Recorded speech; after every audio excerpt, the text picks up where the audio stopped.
چلیے آج بات کرتے ہیں فلپائن اور چائنا کے درمیان جو ایک سخت ڈپلومیٹک کشمکش چل رہی ہے اس کے بارے میں۔ تو شروعات کرتے ہیں سیدھا اس بیان سے جس نے آپ کہہ سکتے ہیں آگ پر تیل کا کام کیا اور اس پورے عوامی تنازع کو جنم دیا۔ تو اس کہانی کی شروعات ہوتی ہے ایک چنگاری سے۔ ہوا یہ کہ منیلا میں جو چینی سفارت خانہ ہے انہوں نے ایک وارننگ جاری کی اور اس کے جواب میں فلپائن نے ایک بہت ہی غیر معمولی سخت قسم کا رد عمل دیا۔ اس جھگڑے کی جڑ میں اصل میں چین کے سفارت خانے کا ایک کمنٹ تھا۔ انہوں نے کہا کہ اگر ہمارے تعلقات بگڑے تو لاکھوں فلپائنی باشندوں کی نوکریاں جا سکتی ہیں۔ اب فلپائن کے لیڈرز نے اسے کیسے دیکھا؟ انہیں لگا کہ چین اپنے اقتصادی تعلقات کو ایک طرح سے لیوریج کے طور پر استعمال کر رہا ہے، اور یہاں سے معاملہ سیدھا آمنے سامنے آ گیا۔ فلپائن نے آفیشلی چینی سفارت خانے کے لہجے کو کوئرسو یعنی زبردستی پر مبنی کہہ کر مسترد کر دیا۔ بات یہاں تک پہنچی کہ کچھ قانون سازوں نے تو یہ تک کہہ دیا کہ چین کے سفیر کو ملک سے نکال دینا چاہیے۔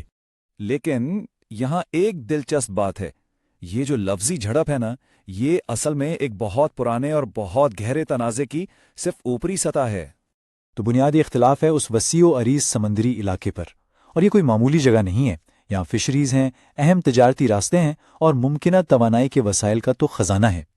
اب فلپین اپنے دعوے کے لیے ایک قانونی بنیاد پیش کرتا ہے، وہ ہے 2016 کا ایک عالمی فیصلہ۔ ہیگ کے ایک ٹریبیونل نے چین کے جو تاریخی دعوے تھے انہیں مسترد کر دیا تھا، لیکن چین اس فیصلے کو مانتا ہی نہیں، کہتا ہے کہ یہ غیر قانونی ہے۔ اور اسی کشمکش کی وجہ سے اسکاربرو شول جیسے علاقوں میں جہاں دونوں کے دعوے آمنے سامنے آتے ہیں، اکثر کوسٹ گارڈ اور مچھیروں کی کشتیوں کے درمیان تصادم ہوتے رہتے ہیں۔ تو اہم بات یہ ہے کہ ان علاقائی دعووں اور سخت کلامی کے پیچھے ایک بہت طاقتور اقتصادی پہلو بھی ہے، اور یہی وہ سوال ہے جو اب سب کے ذہن میں ہے، خاص کر فلپائن کے حکام اور تجزیہ کاروں کے، کہ کیا چین واقعی اتنا زیادہ اقتصادی دباؤ ڈال سکتا ہے؟ کیا یہ دھمکی اصلی ہے؟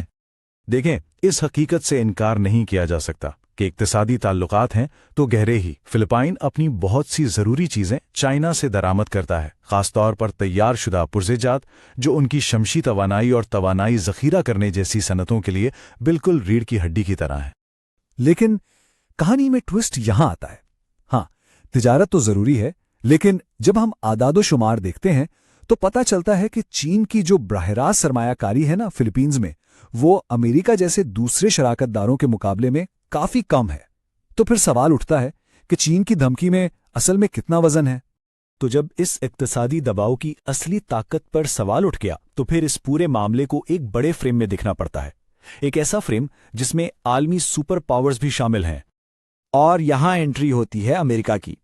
دیکھیں، فلپینز کی جو علاقائی حکمت عملی ہے اس کی بنیاد ہی امریکہ کے ساتھ اس کا پرانا اتحاد ہے۔ تو یہ جو مقامی سا لگنے والا تنازع ہے یہ اب جنوب مشرقی ایشیا میں بڑی طاقتوں کے درمیان مقابلے کا ایک حصہ بن گیا ہے۔ یہ کچھ ٹھوس اقدامات ہیں جو واشنگٹن اور منیلا نے حال ہی میں مل کر اٹھائے ہیں اپنی اس شراکت داری کو اور مضبوط کرنے کے لیے، اور ان کا مقصد بالکل صاف ہے، ان متنازع پانیوں میں چین کے دباؤ کا مقابلہ کرنا۔ تو اس پوری صورتحال کا نتیجہ یہ ہے کہ فلپائن اب ایک بہت ہی نازک اور پیچیدہ بیلنسنگ ایکٹ کر رہا ہے۔ یہ ٹیبل اصل میں منیلا پر جو مختلف قسم کے دباؤ ہیں ان کا خلاصہ ہے۔ ایک طرف اپنے ملک کے اندر سے دباؤ ہے کہ قومی خود مختاری پر سمجھوتا نہ کیا جائے، اور دوسری طرف چین کے ساتھ جو ضروری اقتصادی اور سفارتی رشتے ہیں انہیں بھی قائم رکھنا ہے۔ اب اس کے جواب میں چین کا آفیشیل سٹینڈ کیا ہے؟ وہ کہتے ہیں کہ جو لوگ ان پر تنقید کر رہے ہیں وہ اصل میں چین کو بدنام کر رہے ہیں اور نفرت پھیلا رہے ہیں۔ تو اس سب سے ہمیں کیا سیکھنے کو ملتا ہے؟ سب سے اہم نقطہ یہ ہے کہ آج کل سفارتی جنگیں صرف سرحدوں پر نہیں ہوتی، اب میدان جنگ معیشت بھی بن چکا ہے، جہاں اقتصادی انحصار کو ایک ہتھیار کی طرح استعمال کیا جا رہا ہے۔ اور ہم اس تجزیے کو اس ایک سوچ ابھارنے والے سوال پر ختم کرتے ہیں، کیا اب عالمی تنازعات کا نیا فرنٹ لائن، نیا محاذ جنگ اقتصادی دباؤ بن گیا ہے؟ یہ واقعہ صرف ایک ملک کا نہیں بلکہ ایک بڑے عالمی رجحان کی طرف اشارہ کر رہا ہے، اور یہ ہمیں بین الاقوامی تعلقات کے مستقبل کے بارے میں سوچنے پر مجبور کرتا ہے۔